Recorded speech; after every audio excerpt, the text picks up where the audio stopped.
Muallim o'quvchilarga uydan sho'xli elib kelishni buyuribdi.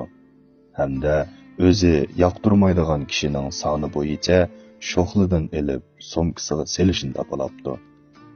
Har bir sho'xla balalar o'ch ko'radigan bir kishining ismiga vakillik qiladi ekan.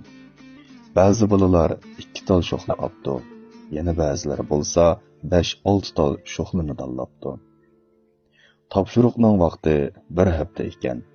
Sho'xlalar balalarning so'mkasidan mijilib, sesiq purashqa boshlabdi.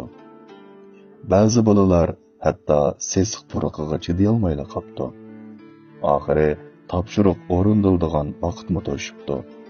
Muallim o'quvchilardan bu sho'xlalarni bir hafta ko'tarib, "Nimani his qildinglar?" deb so'rabdi. Balalar sesib ketgan sho'xlaning puraqiga chidayolmaganligini, sho'xla ko'p elib olgan balalar bo'lsa, uning sesiq puraqidan boshqa yana eg'irligidan ko'tarolmay yurganligidan qaqshabdi.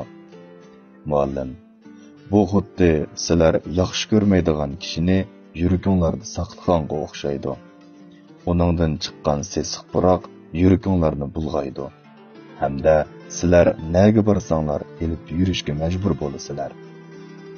So'mkanglarda faqatli bir hafta turgan sho'xlining sesiq puroqiga chidayolmadinglar.